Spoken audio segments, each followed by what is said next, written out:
Vamos então continuar o nosso estudo do Evangelho segundo o Espiritismo, o nosso capítulo número 8, Bem-aventurados os puros de coração. Nós estamos no item número 1 das instruções dos Espíritos. Nós vamos agora para a segunda mensagem. A primeira nós estudamos, era uma mensagem de João Evangelista, e agora a gente vai para um espírito protetor, assim ele se identificou, uma mensagem que foi recebida na cidade de Bordeaux, 1863. Bom dia, Regina. Ele traz para nós também aqui uma orientação a respeito das crianças, a respeito dos pequeninos, quando trata da simplicidade e da ingenuidade. Não ingenuidade, né, mas é mais a simplicidade mesmo, a humildade, na verdade, com que nós nos aproximamos das lições do Evangelho. No nosso encontro anterior, nós conversamos a respeito daquilo que acontece no nosso mundo hoje, mostrando aqueles que sofrem, mostrando aqueles que passam por perturbações, mostrando aqueles que cometem crimes contra a sociedade, contra pessoas do seu círculo de convivência, e nós ficamos nos perguntando como lidar com esses pequeninos, como é que nós devemos interpretá-los. Lá no texto de João, ele diz assim para nós, logo no início: disse o Cristo, deixai vir a mim os pequeninos. Essas palavras, tão profundas na sua simplicidade, não fazem apenas um apelo às crianças, mas também às almas que gravitam nos círculos inferiores, onde a desgraça desconhece a esperança. Então Jesus chamava a si a infância espiritual da criatura, os fracos, os escravos, os viciosos. E aí, então surgiu aquela dúvida: como é que nós podemos interpretar um espírito criminoso como sendo um espírito infantil, um espírito que sofre, um espírito vicioso, ou, completando aqui como foi dito pelo Espírito João, o espírito dos escravos? Todos nós, dada a nossa condição ainda de espíritos nesse processo de formação moral, podemos nos colocar nessa condição de infância, nessa condição de espíritos viventes desses círculos inferiores. A partir do momento que nós encontramos um criminoso que não tem nenhuma pretensão de modificar o seu modo de viver, não tem nenhuma pretensão de abrir mão do seu egoísmo, das suas necessidades, é uma criança, só que é uma criança rebelde. E se nesse momento ele não se apresenta em condições de absorver essas lições do Evangelho, pelo menos não intencionalmente, ele deve ser visto como uma criança rebelde que precisa de atenção, embora uma atenção mais educativa, uma educação mais firme para despertar nele essa necessidade, mas que não pode ser abandonado. Nesse nosso último encontro, surgiram então algumas ideias que mostravam exatamente isso. Eu não fico imaginando, por exemplo, Jesus abraçando os seus inimigos. Eu não fico imaginando Jesus passando a mão na cabeça na cabeça daqueles que cometeram crimes. Só que na verdade nós lembramos que Jesus, ele fazia o seu trabalho de evangelização respeitando o tempo de cada um. Se alguém pretende se manter nesse círculo de sofrimento, nesse círculo de dor, é uma opção. Mas nem por isso significa que ele esteja deserdado dessa atenção, nem da atenção de Deus, nem da atenção dos amigos espirituais. Como nós lembramos, bom dia, Luciano, como nós lembramos, todos nós, ao encarnarmos, temos um espírito protetor. E junto a esse espírito protetor, nós temos ali uma quantidade significativa de amigos espirituais, naturalmente com os inimigos também. Mas os amigos espirituais também nos acompanham. Aqueles que foram nossos familiares, aqueles que foram os nossos companheiros de jornada, companheiros com objetivos propósitos elevados, não os comparsas dos crimes que nós cometemos. Então, mesmo cometendo os nossos erros, mesmo vivendo fechados, presos nesse nosso egoísmo, nós continuamos ainda em companhia desses amigos espirituais que procuram incansavelmente semear na nossa mente essas lições do Evangelho. Muitas vezes nós, fechados dentro de um propósito egoísta, querendo vantagem, querendo se beneficiar às custas da dor e da infelicidade alheia, somos conduzidos inconscientemente a experiências que vão nos sensibilizando, percebendo uma pessoa que sofre, percebendo uma pessoa necessitada, nos colocando muitas vezes numa condição difícil. Então os espíritos procuram de todas as formas nos incentivar por esses caminhos, para caminhar por esses caminhos, exatamente para que a gente possa ir modificando gradualmente o nosso modo de pensar. Então muitas vezes aquele erro que não desperta em nós nenhum tipo de arrependimento, em determinado momento, diante de uma certa situação, vai fazer com que nós sintamos um certo constrangimento. Esse constrangimento já é o início do despertar do espírito. Então, esses pequeninos, deixai vir a mim os pequeninos, nós entendemos que são aqueles que vão espontaneamente em busca das lições do Evangelho. Mas aqueles pequeninos que são rebeldes devem ser conduzidos através da influência, através do exemplo, através dessa semeadura desses valores, para também sentir essa necessidade de buscar essa consolação, de buscar esse esclarecimento. Então, tudo a seu tempo. Não simplesmente aceitarmos apenas aqueles que têm vontade de vir. Aqueles que não têm vontade de vir devem ser buscados, respeitando o seu livre-arbítrio, mas oferecendo, não impondo, mas propondo, que é exatamente aquilo que a doutrina faz, que é exatamente o que o próprio cristianismo também deve fazer. Não faz imposição, faz proposição. Não faz não traz uma obrigatoriedade, mas traz uma opção. Então essa opção deve ser mostrada dentro daquele pensamento que eu sempre falo para vocês, de uma frase que eu gosto muito, que muitas vezes nós somos o único evangelho que alguém já leu. Exatamente porque, como nós temos comentado, né, no estudo do nosso livro A Gênese, muitas pessoas se afastam das lições evangélicas, das lições que as religiões acabam propondo, por uma questão de antipatia religiosa. Mas o fato dele sentir essa antipatia por essa instituição, por aquele tipo de comportamento, não significa que ele não seja um espírito em busca de alguma coisa que traga para ele felicidade. Uma felicidade que vai, por exemplo, muito além das suas posses, das suas conquistas. Aquela felicidade a paz de espírito. Então ele busca isso, e nós só vamos encontrar essa paz de espírito quando nós começarmos então a sermos capazes de absorver essas vibrações que estão em torno de nós, vindas do mundo espiritual, vindas de Deus. Então o espírito busca. No momento em que ele busca, ele tem a expectativa de encontrar. Esse que então não se preocupa em encontrar Jesus, não se preocupa em entrar numa igreja católica, numa igreja evangélica, num centro espírita, num centro de umbanda, não importa. Ele deseja alcançar essa paz de espírito. Então, independente da denominação, ele busca essas lições. E é exatamente nesse momento que nós temos então a oportunidade de oferecer.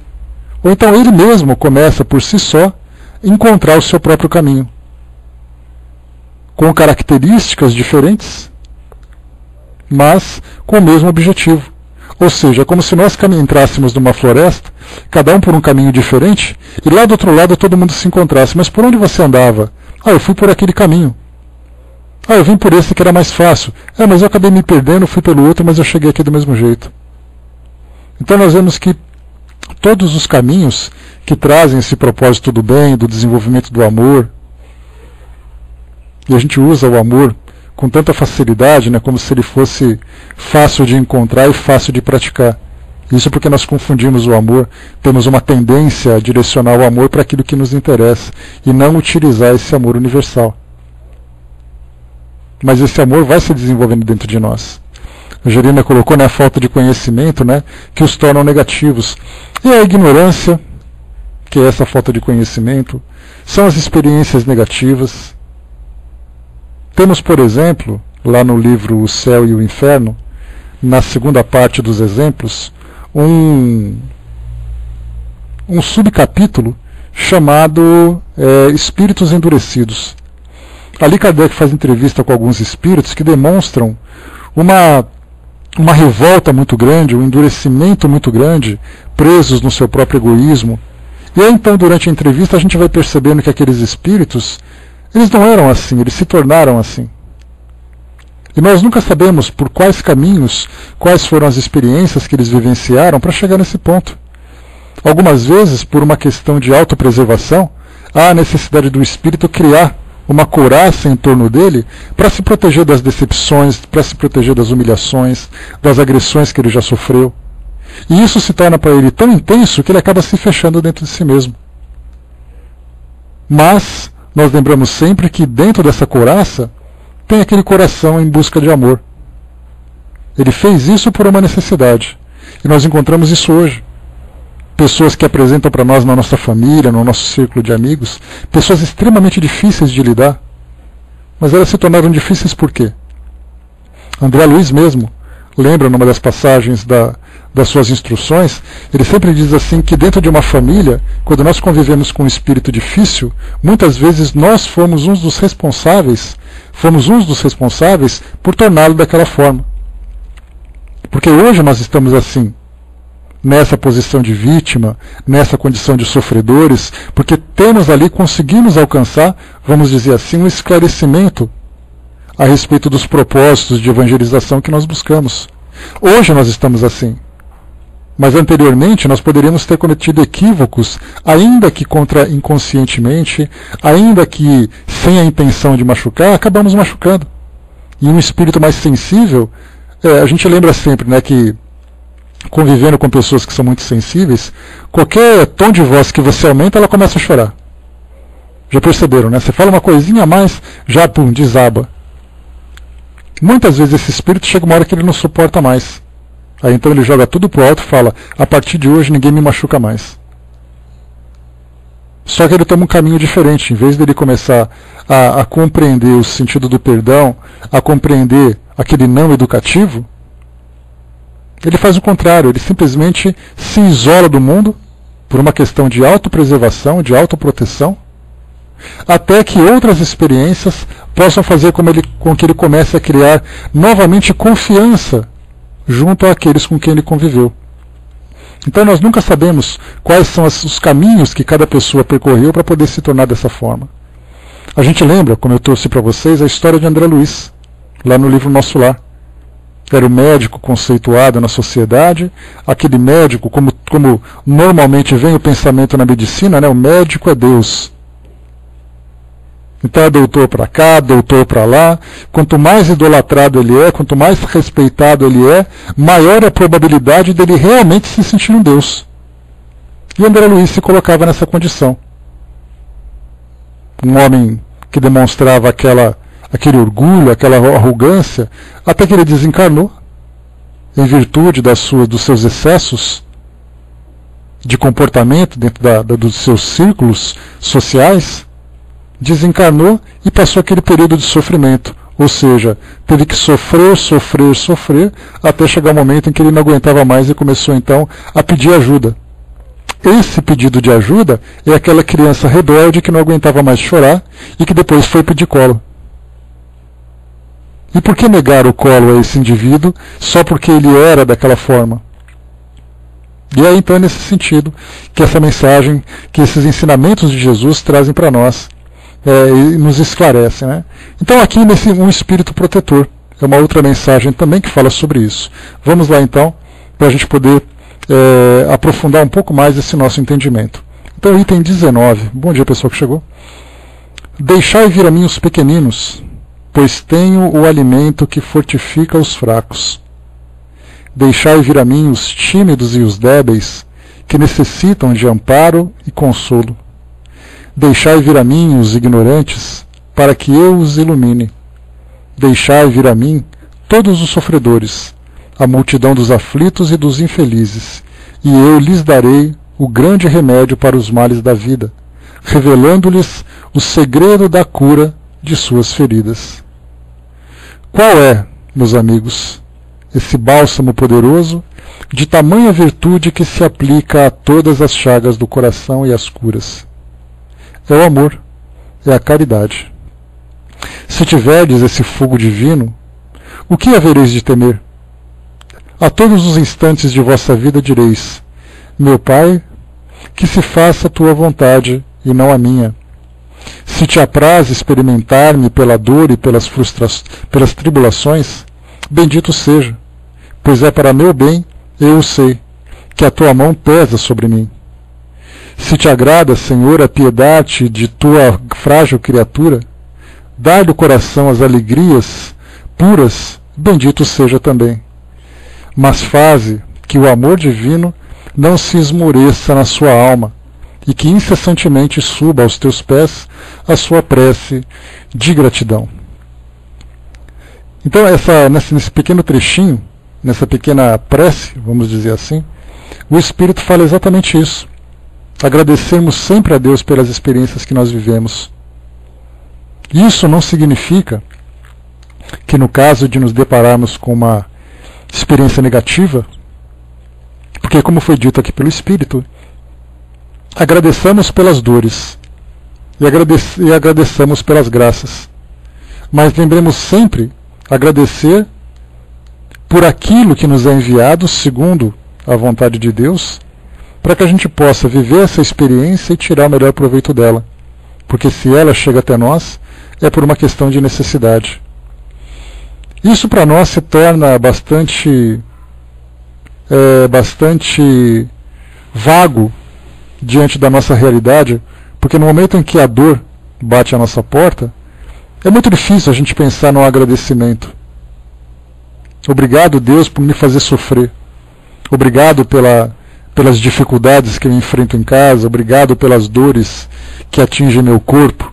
Obrigado pelas dificuldades que eu tenho dentro da minha vida material. Como nós podemos agradecer? Então, nós veremos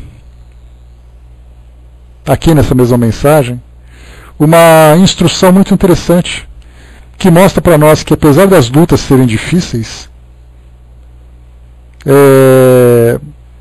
elas têm um tempo de validade. E mais do que isso, diante das experiências que nós vivemos, cultivar a resignação, a aceitação, é uma necessidade que nós temos para que essa dor possa ser diminuída. Mas isso não significa que nós estejamos proibidos, por exemplo, de chorar, de passar por aquela dificuldade, de enfrentá-la, muitas vezes com uma certa dificuldade. Então choremos, mas como sempre lembra Chico, né? O espírita chora, mas ele chora escondido. Depois ele lava o rosto e vai atender aqueles que precisam.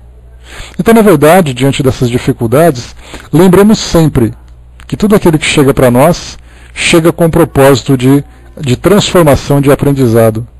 E sempre fazemos aquela revista, dar aquela olhada na situação que nós estamos vivendo, para tentar entender qual é a sua causa e quais são as necessidades que nós temos para poder fazer com que as coisas retornem à sua trajetória original. Então, se nós tivermos ali responsabilidade numa escolha equivocada do passado, que nós comecemos então a fazer escolhas certas a partir de agora. E aí então alimentando esse amor, que nada mais é do que a caridade expressa dentro do universo moral, a caridade expressa dentro do universo material, não importa onde, sempre cultivando esse amor. Porque tendo ele dentro de nós, mesmo diante dos momentos mais difíceis, a gente vai conseguir superar. E continua aqui o Espírito para nós. Se tiverdes amor, tendes tudo o que mais se pode desejar na terra. pois tereis a pérola sublime, que nem as mais diversas circunstâncias, nem os malefícios dos que vos odeiam e perseguem poderão jamais arrebatar. Se tiverdes amor, tereis colocado os vossos tesouros onde nem a traça nem a ferrugem os devoram, e vereis desaparecer insensivelmente da vossa alma tudo o que lhe possa manchar a pureza. Dia a dia sentireis o fardo da matéria se tornar mais leve. E como um pássaro que voa nos ares e não se lembra da terra, subireis incessantemente, subireis sempre, até que vossa alma, inebriada, se impregne da verdadeira vida no seio do Senhor. Então esse exemplo final que nós temos aqui, bom dia pessoal, esse exemplo que nós temos aqui no final desse texto, que fala do pássaro, nós podemos imaginar aquelas circunstâncias em que nós estamos no chão, caminhando, pousados, né? Caminhando, tropeçando, enfrentando os obstáculos, sendo capaz de observar apenas aquilo que se encontra diante dos nossos olhos, num pequeno campo de visão. Vamos enfrentando, e aí no momento em que nós começamos a cultivar a nobreza do amor, nós começamos então a alçar voo. As asas começam a bater, o chão começa a ficar mais distante, a nossa visão começa então a se tornar mais ampla, não percebemos mais os obstáculos, não percebemos mais as dificuldades, simplesmente vamos nos elevando cada vez mais. Então é exatamente esse o efeito do amor dentro de nós. Vemos a dificuldade, mas lidamos com ela de modo diferente. Muitas das dificuldades que fazem parte do nosso cotidiano são situações pequenas. Percebemos, por exemplo, no mundo espiritual, quando nós temos o depoimento de espíritos que viveram dificuldades aqui no nosso mundo físico, eles lamentando por terem perdido tempo com situações tão pequenas.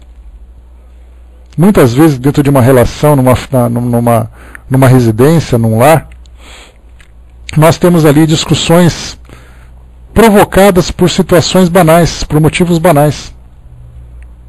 São disputas de ego para saber quem manda mais, para saber quem pode mais. Aquele autoritarismo, aquela arrogância, aquele orgulho, aquela vaidade, que fazem parte do nosso cotidiano.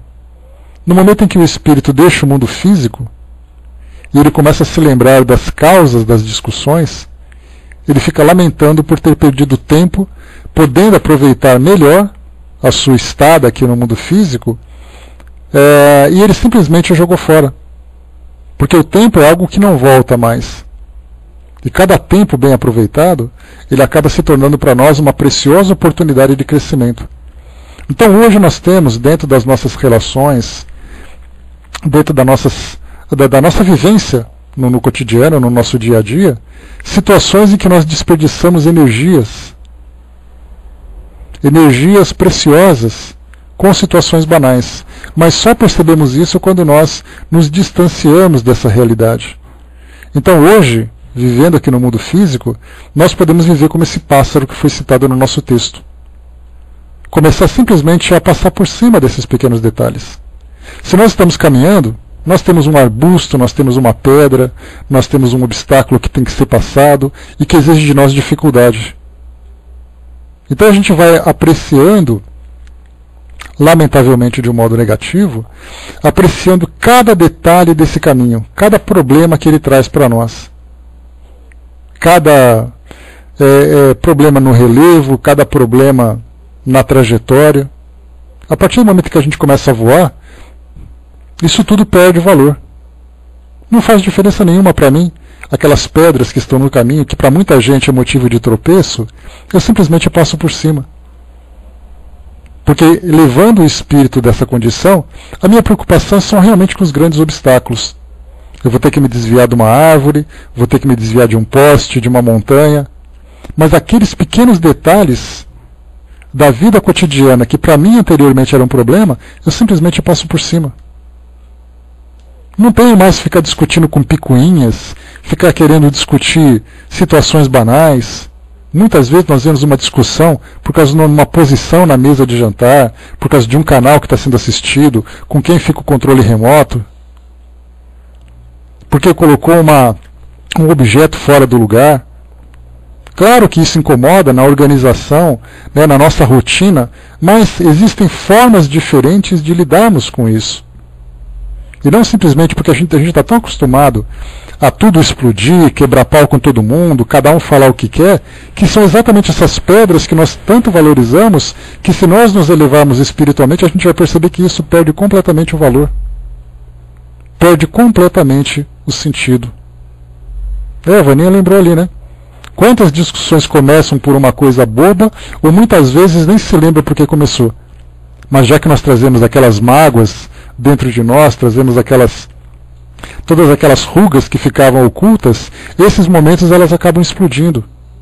E isso mostra que nessa questão do perdão, nós ainda não somos capazes de vivê-lo de um modo pleno. Nós perdoamos da boca para fora. Porque temos assim situações em que as pessoas com quem nós convivemos guardam aquilo que foi dito, aquilo que foi vivido, para num determinado momento jogar na cara do outro. Muitas vezes eu não falo daquilo que aconteceu, eu realmente esqueço. Mas o sentimento que provocou, o sentimento fica vivo. Então eu vou dizer assim, não, eu não quero mais pensar naquela situação, porque ela já passou, não quero nem lembrar daquilo lá. Mas a mágoa ficou guardada. E no momento em que acontece, muitas vezes por anos, muitas vezes por existências até. Não, eu perdoo você por aquilo que você me fez.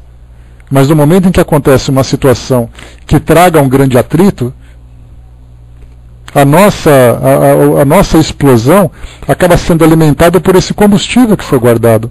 Porque a mágoa nada mais é do que esse combustível, que fica ali estocado, simplesmente esperando uma faísca para poder pegar fogo. E como é que nós fazemos para poder acabar com isso? Exatamente pensar que a nossa vida atual, a nossa vida presente, ela tem essa trajetória para que a gente possa chegar numa condição melhor no futuro. Então a nossa preocupação não é o agora. A nossa preocupação é o conjunto daquilo que nós vivemos para poder depois chegar no final. Então se por acaso me magoou agora, eu estou pensando no futuro. No futuro essa pessoa que me magoou vai se sentir constrangida. Aquela pessoa a quem eu magoei vai ter condições de me perdoar. Então nós temos que pensar assim, que a nossa presença aqui hoje, ela traz um conjunto, né, a presença que nós temos aqui hoje, ela traz um conjunto de experiências que tem esse propósito final. Então, quando nós conseguimos trabalhar essa transformação durante esse nosso percurso, é exatamente no momento em que a gente começa então a alçar esse voo. Aí traz o exemplo do pássaro. Vamos ler de novo aqui para a gente poder lembrar. Diz assim para nós: é como o pássaro que voa nos ares e não se lembra da terra. Subireis incessantemente, subireis sempre, até que a vossa alma, inebriada, se impregne da verdadeira vida no seio do Senhor. Então quando a gente começa a pensar bem, eu até trouxe para vocês um exemplo, numa certa vez, que eu falei assim, que a gente normalmente olha na nossa realidade, né, lembrando sempre que isso não significa que nós vamos desmerecer a dor do outro. Cada um sabe onde a dor toca, essa dor tem valor, o que a gente precisa fazer é exatamente saber lidar com essa dor. Então a gente olha para a nossa volta e pensa assim, a minha vida é desse jeito, a minha vida é complicada, a minha vida é tal coisa. Aí então se a gente pudesse elevar a nossa visão, subir mais ou menos uns 50 metros acima da nossa casa, a gente vai ver a nossa casa lá embaixo, que é o cenário onde nós vivemos todos esses nossos dramas, mas nós temos as casas do lado, cada uma com o seu drama, as casas da frente, as casas de trás, temos a rua. Aí nós nos elevamos um pouco mais, vemos então ali todo o nosso bairro, várias ruas, várias casas, cada uma também com a sua própria história. Aí nós nos elevamos cada vez mais, começamos a ver o tamanho da nossa cidade. A quantidade de gente, a quantidade de espíritos, cada um vivendo também as suas dificuldades, e aí então nós paramos e olhamos para cima. E aí nós vemos o espaço, vemos as estrelas. vemos os astros que estão próximos de nós, ou então muito distante. E aí percebemos então que quando nós paramos olhando para baixo, vendo esses detalhezinhos, nós nos esquecemos de olhar para cima. Então sim, nós estamos aqui vivendo experiências. Só que se nós não prestarmos atenção nesse objetivo maior, a gente vai voltar, e por isso que eu falei para vocês a importância desse capítulo do Evangelho, que fala lá do bem-aventurados os aflitos, que muitas vezes nós causamos problemas, são as causas atuais das nossas aflições, porque nós prestamos muito mais atenção nos detalhes do nosso cotidiano que podem ser dispensados do que do grande propósito que é nós vivemos aqui agora para trabalhar o nosso crescimento olhando em direção ao alto. Se nós não tivermos um objetivo maior, não tem aquela história que diz assim que cabeça vazia é oficina do diabo? Um ditado popular, né, que sempre diz que se por acaso nós estivermos com a nossa mente desocupada, a gente sempre vai querer inventar alguma coisa para ocupar o nosso tempo. Se na nossa vida nós não estabelecemos um propósito maior para ela, a gente vai dar valor para o nosso dia a dia. E nós vamos então sempre potencializar aquilo que acontece. O que alguém falou, alguma coisa fora do lugar. Aquele filho que de repente tirou o brinquedo e não pôs de volta. Aí o pai ou a mãe para chamar atenção começa a dar aqueles berros e não faz ideia dos traumas que acabam provocando simplesmente de uma coisa que poderia ser dita de um modo diferente. A educação é necessária, mas uma educação violenta só produz traumas. E por que o comportamento nosso se torna desse jeito? Por que nós valorizamos esses pequenos atos egoístas? Porque a nossa mente está vazia sem ter um propósito maior. Eu estou vivendo hoje tentando fazer tudo certo, porque eu sei que o meu futuro vai depender das minhas conquistas morais. Então eu tenho muito mais o que fazer do que ficar me preocupando com isso. Ah, mas hoje é o capítulo da novela, eu quero assistir, porque você é egoísta. Um capítulo de novela. Ah, mas se não fosse importante, ele não faria. Se para ele é importante, então a vida dele vai se resumir no capítulo da novela. Então a gente acaba se apegando nesses detalhes do nosso cotidiano e nós nos esquecemos dessa pureza do coração, que é exatamente o título do nosso estudo de hoje, que mostra que quando nós começamos a alimentar esse sentimento nobre no nosso coração, essa pureza, tudo isso fundamentado nesse objetivo maior de alcançarmos esse crescimento espiritual, esses detalhes perdem completamente o sentido. Muitas vezes, né, um atraso, detalhes, né, como diz lá o rei, né, detalhes tão pequenos de nós dois, detalhes que infernizam a vida de nós dois. Exatamente porque a nossa mente não está ocupada com esse propósito maior. E aí nós pensamos assim, mas todas as religiões falam do céu, todas as religiões falam do paraíso. Então elas falam. A gente gosta dessa ideia, mas não significa que a gente tenha convicção da sua existência. Porque se eu estiver convicto de que de fato eu vou alcançar essa condição, eu vou fazer todo o trabalho possível para me tornar uma pessoa melhor e alcançar tudo isso. Agora, se eu acho muito bonito, mas a minha preocupação está aqui agora, aí eu acabo focando nesses detalhes, nessas pedras do nosso caminho. O braço colocou ali em cima, né? Poucos dias tive uma grande dor por problema pulmonar, era insuportável. O que veio na minha cabeça, né? As dores de Jerônimo Mendonça, 1000 vezes maior. Braz, a mesma coisa. Ontem eu também estava numa situação meio complicada, numa decisão que eu tinha que tomar. Eu falei assim, eu estou preocupado com a minha decisão e eu conheço gente que está numa situação muito pior. Então a gente começa a pensar, e isso não significa que a nossa dificuldade perca o seu valor, mas faz com que a gente dê o devido valor para a dificuldade. Porque a gente acaba potencializando tanto aquilo que a gente vive, muitas vezes num descontrole, num desequilíbrio, num desespero, que aquilo que poderia ser resolvido de um modo sóbrio, de um modo equilibrado, acaba se tornando aquela explosão toda. Então a gente faz comparação, a vida de um, a vida do outro, então a gente fala, calma. Tudo tem uma solução. Até o fim é uma solução. O André colocou, né, me lembra a triatleta que, embora as dores dos treinos, né, e todo o esforço, ele sempre segue sempre com o foco da vitória, né? Também é um exemplo para nós. Por isso é fundamental, quando a gente estiver diante das experiências da nossa vida, a gente pensar exatamente de que modo que a gente vai lidar com ela. Bom dia, pessoal que chegou. De que modo que a gente vai lidar com ela. Pensar sempre que os maiores problemas que nós vivemos, eles nos cansam, eles nos desgastam no nosso dia a dia. Não são os grandes problemas que nos machucam. Os grandes problemas, se nós estivermos equilibrados, nós resolvemos da melhor forma possível. Nós temos iniciativa, nós temos força, nós temos motivação. Mas no nosso dia a dia a gente vai se desgastando com pequenas futilidades, por pequenas banalidades, por situações que, em vez de fazer com que, por exemplo, dentro da nossa família, a família seja fortalecida, ela vai gradualmente se dissolvendo por causa desses desgastes. De repente vem um problemão e ninguém consegue resolver. Exatamente porque nós nos distanciamos cada vez mais, em vez de nos aproximarmos.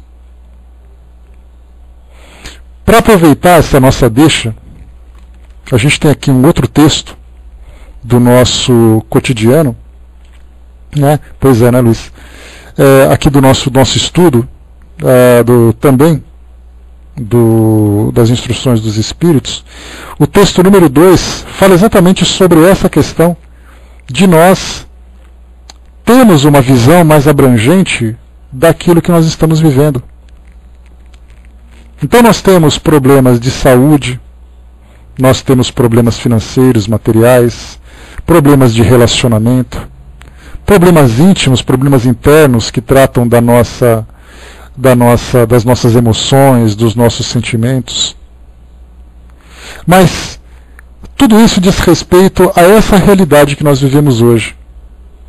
É esse episódio da nossa existência que lida com essa dificuldade. Mas quando nós pensamos que toda a nossa existência é uma grande história, nós aprendemos a lidar com esse episódio de um modo mais equilibrado. Então aqui nós temos um texto do Espírito Vianney, o Cura d'Armes. Esse é um dos espíritos que traz para nós mensagens de grande elevação e que teve uma vivência também de grande, que deixou uma grande marca naquela região onde vivia. Cura significa sacerdote, significa pároco, e Armes, né, o Ars é uma cidade que fica ali ao norte de Lyon, também perto de Paris. Então ele foi, deixa eu pegar para vocês aqui a biografia dele, como eu sempre gosto de ler, para a gente conhecer as nossas personagens. Então o Cura d'Armes, o sacerdote da cidade de Armes, era chamado de João Maria Vianney. Então vou ler para vocês aqui rapidamente uma biografia que eu peguei lá no site da FEB, que conta assim a história dele. João Maria Vianney nasceu em 8 de maio de 1786, em Dardilly, aldeia a 10 quilômetros ao norte de Lyon. Foi o quarto filho do casal Mateus e Maria Vianney, que tiveram 7 filhos. Desde os 4 anos ele gostava de frequentar a igreja. Quando isso se tornou impossível pelas perseguições que o Estado desencadeou, ele fazia suas orações habituais todas as tardes na casa dos pais. Quando foi aberta uma escola, Vianney, adolescente, a frequentou durante 2 invernos, porque ele trabalhava no campo sempre que o tempo permitia.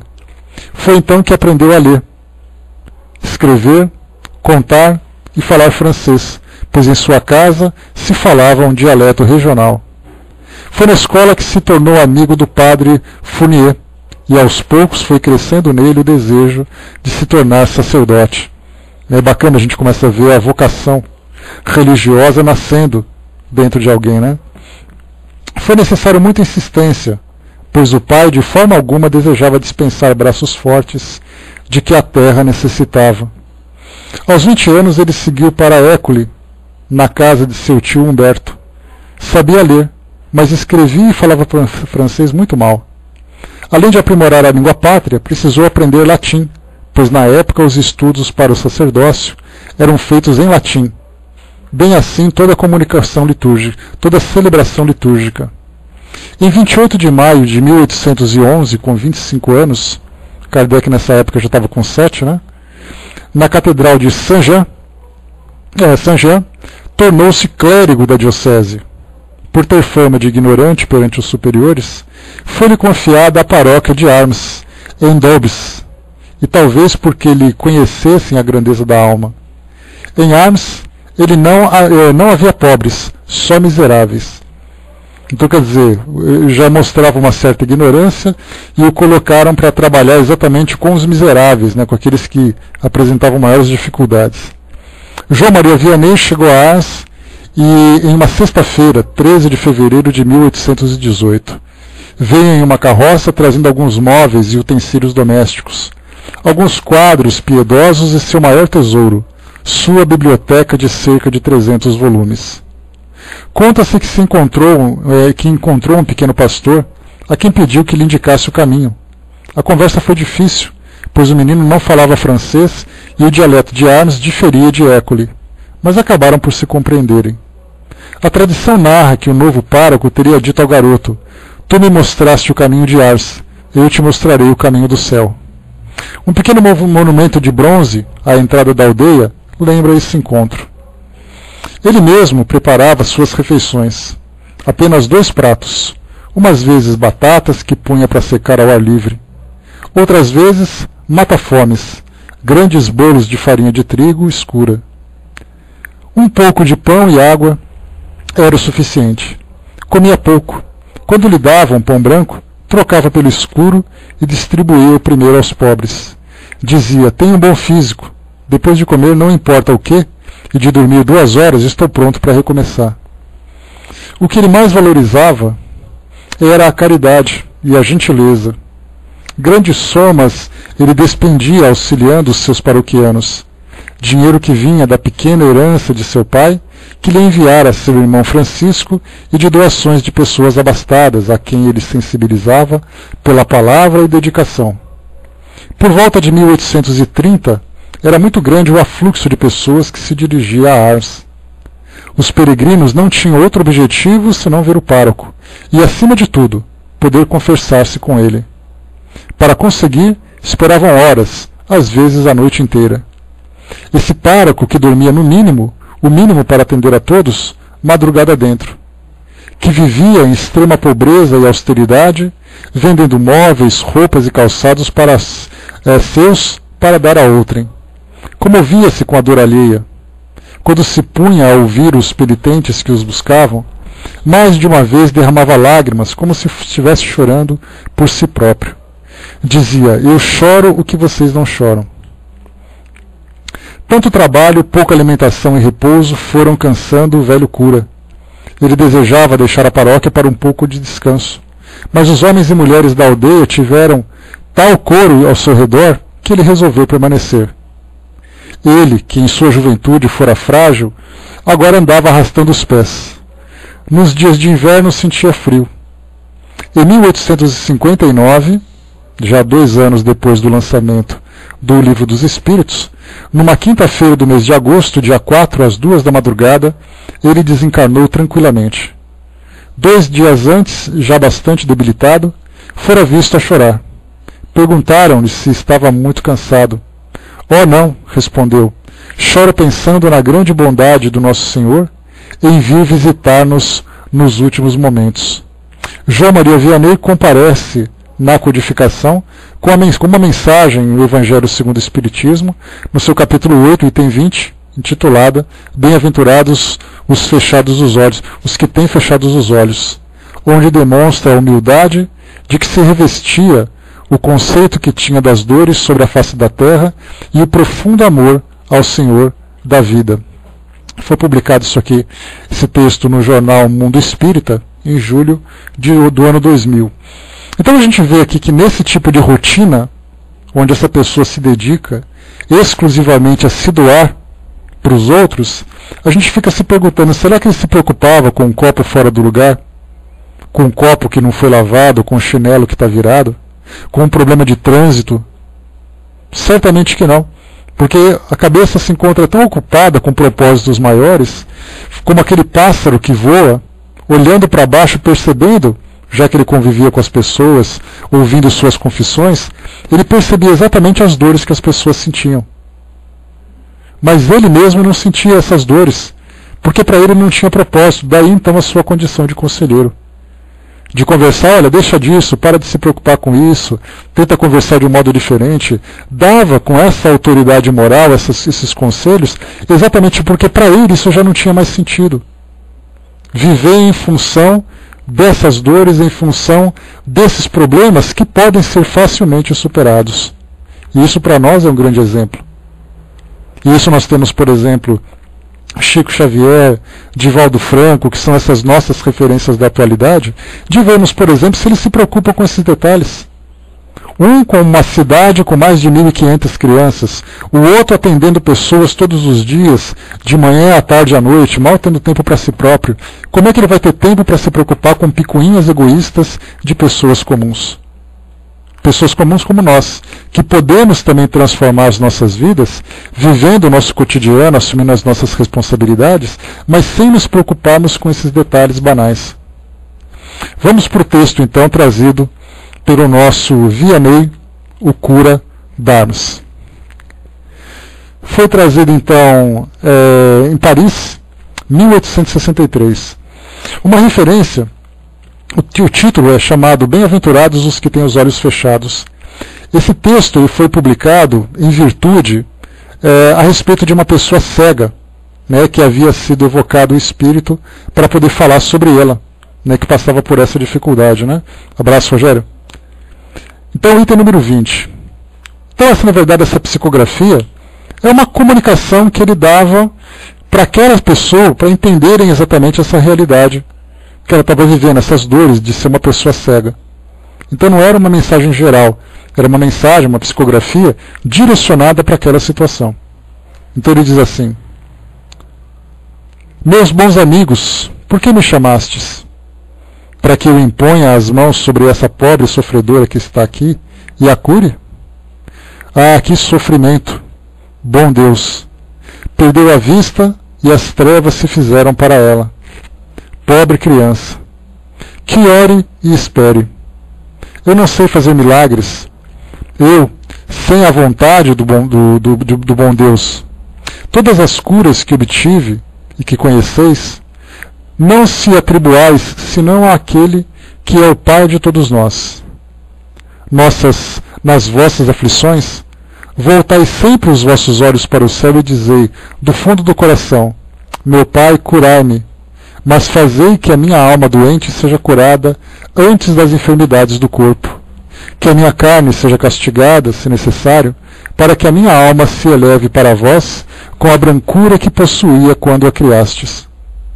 Após essa prece, meus bons amigos, que o bom Deus sempre ouvirá, a força e a coragem vos serão dadas, e talvez também a cura que temerosamente pedistes como recompensa da vossa abnegação. Mas desde que aqui me encontro, numa assembleia em que se trata sobretudo de estudar, eu vos direi que os que estão privados da vista deviam considerar-se como os bem-aventurados da expiação. Lembrai-vos de que o Cristo disse que era necessário arrancar o vosso olho, se ele fosse mau, e que mais valia tirá-lo ao fogo, que será causa da vossa perdição. Ah, quantos existem sobre a terra que um dia maldirão nas trevas por terem visto a luz. Ó sim, como são felizes os que na expiação foram punidos pelos olhos. Seu olho não será causa de escândalo e de queda, e eles podem viver completamente a vida das almas, podem ver mais do que vós que tendes boa visão. Quando Deus me permite abrir as pálpebras de alguns desses pobres sofredores e devolvê-los à luz, digo a mim mesmo, alma querida, por que não conheceste todas as delícias do Espírito que vive de contemplação e de amor? Então, não pediríeis para ver as imagens menos puras e menos suaves que aquelas que podem entrever a tua cegueira. Ó sim, bem-aventurados o cego que quer viver com Deus. Mais feliz do que vós que estáis aqui, ele sente a felicidade, pode tocá-la, vê as almas e pode lançar-se sobre elas nas esferas espirituais que nem mesmo os predestinados da vossa terra conseguem ver. O olho aberto está sempre pronto a fazer a alma cair. O olho fechado, pelo contrário, está sempre pronto a fazê-la subir até Deus. Crede-me, meus bons e queridos amigos, a cegueira dos olhos é quase sempre a verdadeira luz do coração, enquanto a vista é quase sempre o anjo tenebroso que conduz à morte. E agora, algumas palavras para ti, minha pobre sofredora. Espera e tem coragem. Se eu te dissesse, minha filha, teus olhos vão abrir-se, como ficarias alegre? E quem sabe se esta alegria não te perderia? Tem confiança no bom Deus, que fez a felicidade e permite a tristeza. Farei tudo o que me for permitido em teu favor, mas por tua vez, ora e, sobretudo, pensa em tudo o que venho te dizer. Antes de me afastar, vós todos que estáis aqui, recebei a minha bênção. E depois aqui no item número 21, uma pequena nota que Kardec coloca, diz assim para nós: quando uma aflição não é a consequência dos atos da vida presente, é necessário procurar a causa numa vida anterior. E isso que chamamos caprichos da sorte, nada mais são que os efeitos da justiça de Deus. Ele não aplica punições arbitrárias, pois quer sempre que entre a falta e a pena exista a correlação.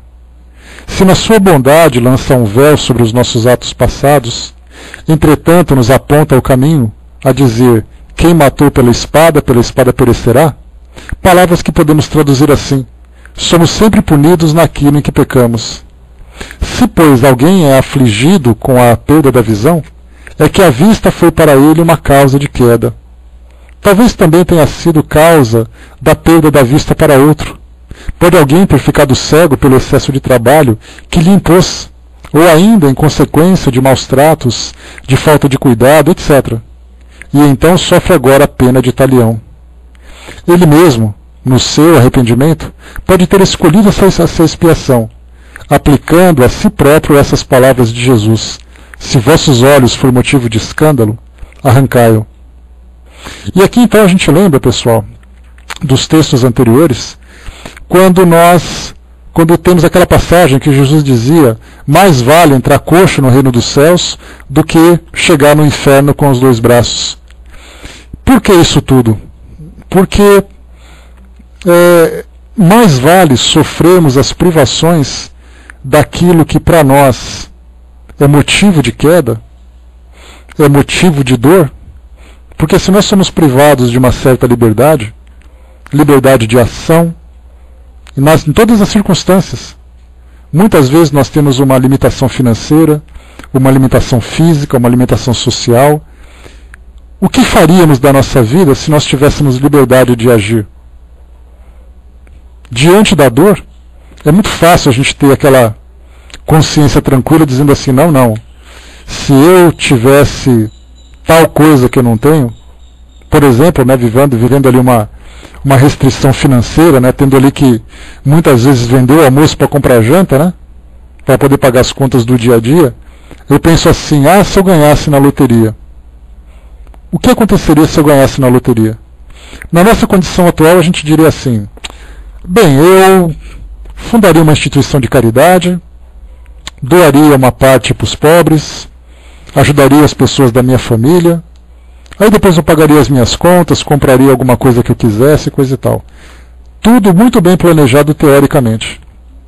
Mas então a gente se depara com essa facilidade e muitas vezes nós fazemos aflorar aquilo que no passado estava contido, como se nós abríssemos a jaula daquele animal que estava preso exatamente por essa restrição. Na nossa saúde física, nas nossas relações, muitas vezes um comportamento que nós temos na sociedade se torna restrito exatamente pelas dificuldades da nossa família, das nossas relações. Se eu tivesse liberdade, eu estaria machucando todo mundo. E agora, ao contrário, eu acabo sendo machucado. E aí, então nós temos aquela pergunta: o que nós preferimos? Machucar ou ser machucado? De um modo geral, observando aquilo que acontece no nosso mundo hoje, as pessoas jamais querem se sentir ofendidas ou se sentirem feridas. Elas agem para poder se defender. Então, chegando naquele extremo, a gente se pergunta, é matar ou morrer?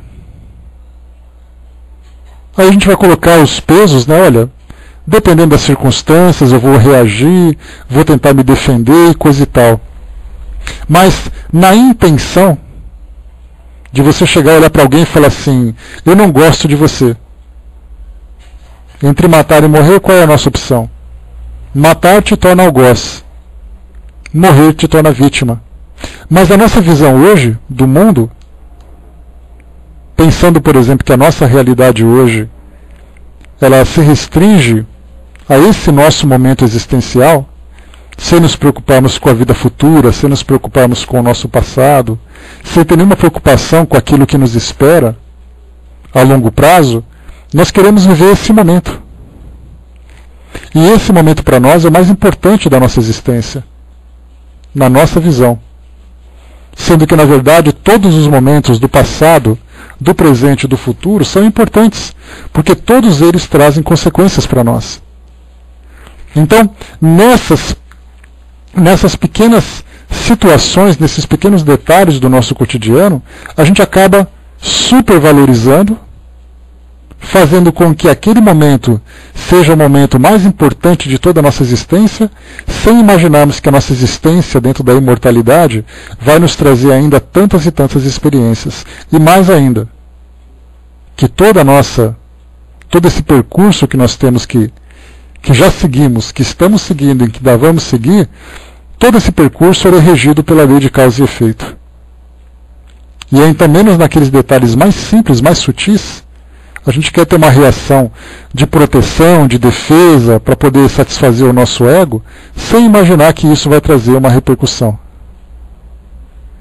Daí então a importância de nós sempre fazermos da nossa vida algo que realmente seja importante. Não sendo importante para nós, machucando aqueles que estão ao lado. Sendo importante para nós, se irradiando também em torno daqueles que estão próximos. Aí sim a nossa vida vai ter valor. É aí que a gente vai conseguir então se elevar. E deixar a nossa contribuição positiva para a melhoria do nosso mundo, melhorando nós mesmos.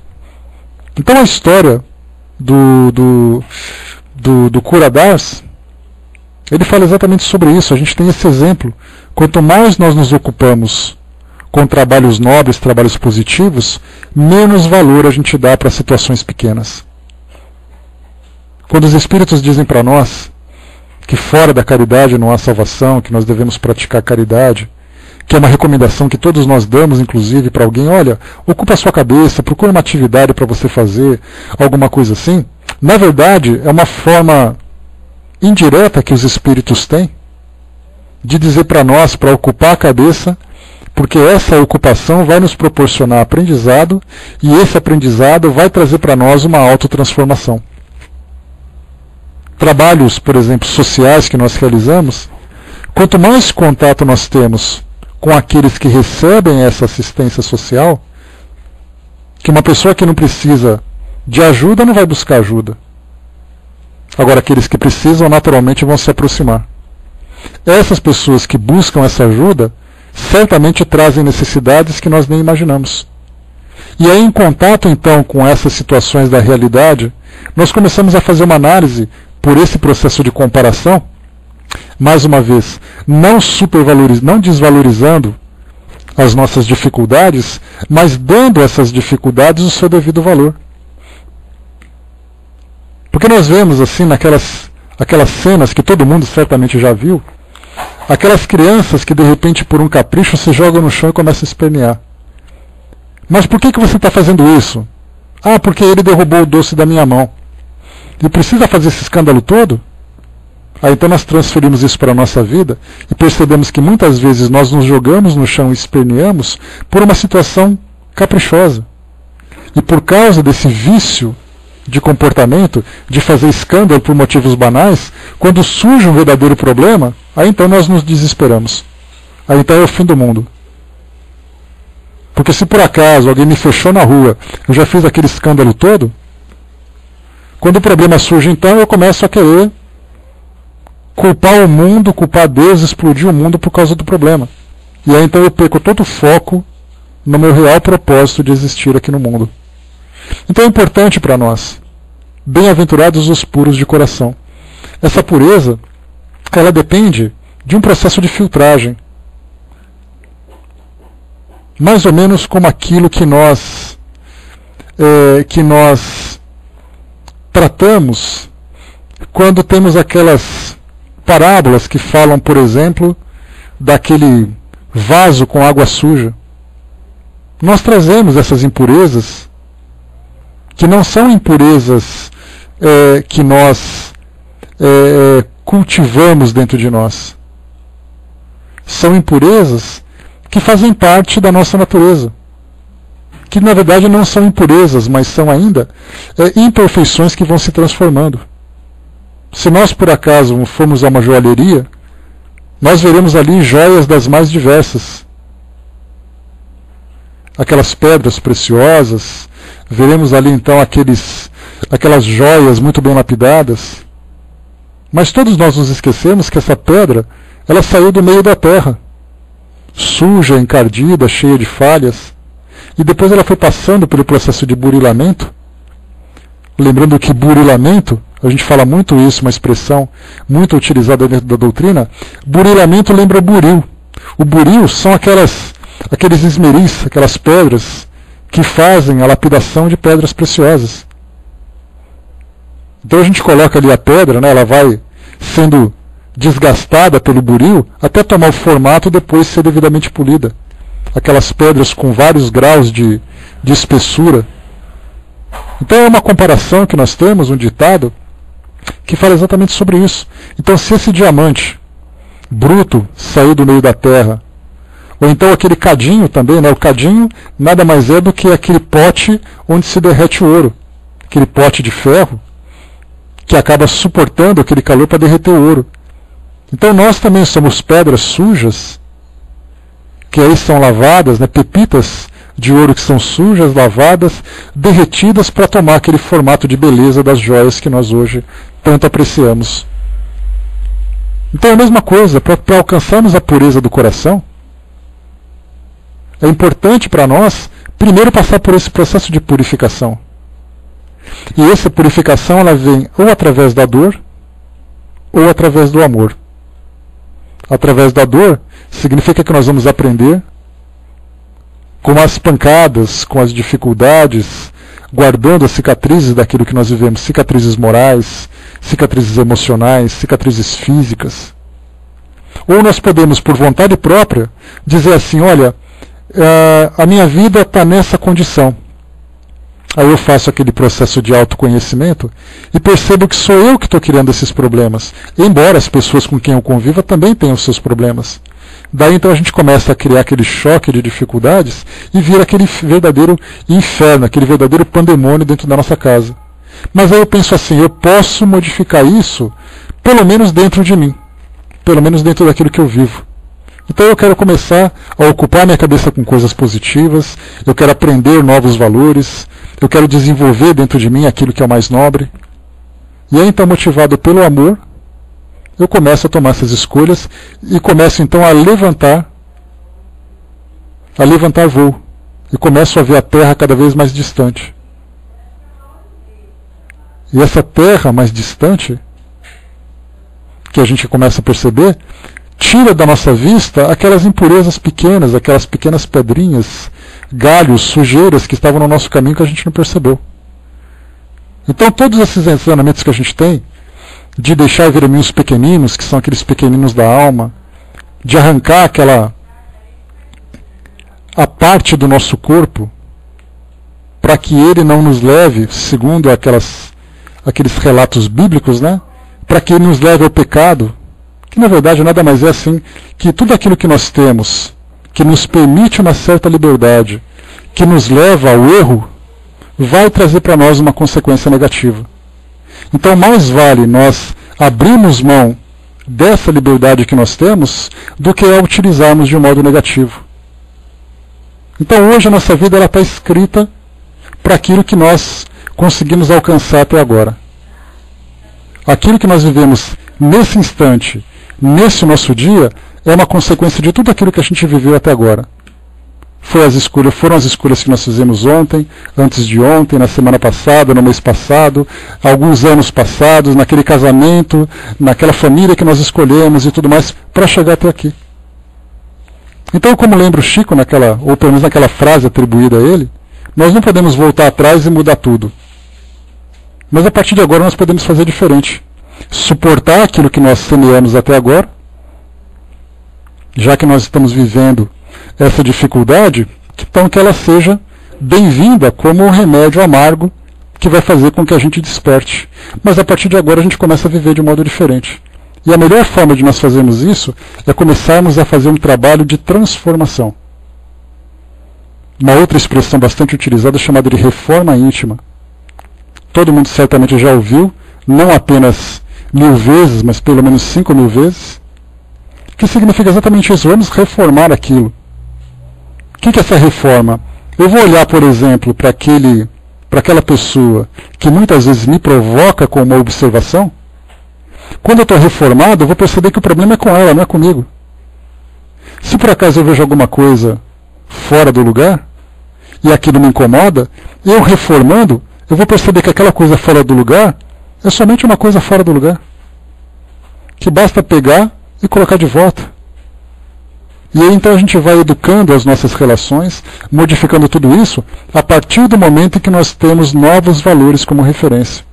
Mas para que nós tenhamos esses novos valores, é importante fazer com que eles cresçam.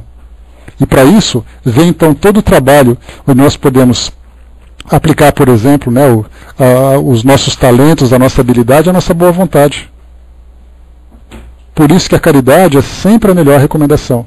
A caridade nos coloca em contato com o trabalho, e o trabalho, como diz o ditado popular, o trabalho enobrece o homem. Sim, o trabalho enobrece o homem porque desenvolve em nós capacidades, responsabilidades, nos coloca em contato com pessoas, nos coloca em contato com as dores das pessoas.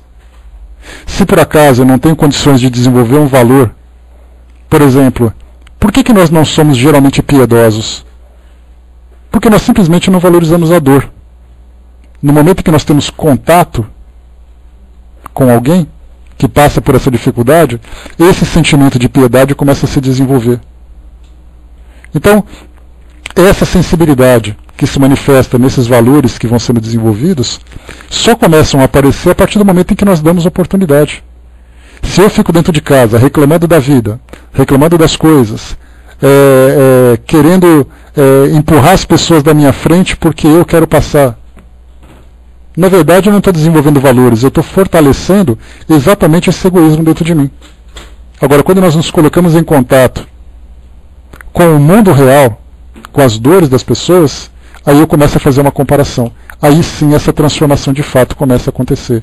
E aí de fato esse depuramento do meu coração começa de fato a acontecer. Daí então bem-aventurados, ou seja, felizes os puros de coração. Então, meus amigos, fechando por aqui o nosso trabalho, concluímos mais esse capítulo, mais um capítulo que vai para a nossa coleção, não para a nossa coleção empoeirada, mas é aquele capítulo que deve ficar emoldurado na nossa frente, junto com os outros, para que a gente sempre passe por eles, para que a gente sempre passe observando cada um deles. Porque normalmente a gente... Aliás, é uma sugestão interessante, que sempre vale reforçar para nós, é vocês pegarem, por exemplo, no computador, imprimir folhas coloridas. E nessas folhas coloridas, vocês imprimirem os títulos de cada um dos capítulos que nós temos aqui no Evangelho. Porque nós estudamos, fechamos o livro e guardamos. Então peguem, por exemplo, pequenas tiras e coloquem ali, não vim destruir a lei. A gente vai lembrar exatamente daquilo que Jesus ensinou. Depois do capítulo 2, meu reino não é deste mundo. A gente vai lembrar que a nossa vida aqui hoje é um propósito maior para poder nos alcançar mais para frente.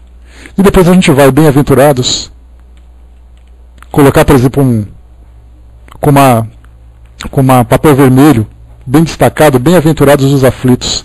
A gente vai lembrar das nossas aflições e vai lembrar também que nós somos responsáveis por essas aflições. Então, cada capítulo que foi sendo estudado, cada passagem dessa, guardemos isso como sendo para nós algo que sempre fica à nossa vista. Nunca algo que depois de ser estudado, fica guardado. O nosso próximo capítulo, capítulo 9, bem-aventurados os mansos e pacíficos. Isso é importante, cultivar dentro de nós a mansidão e cultivar dentro de nós a paz.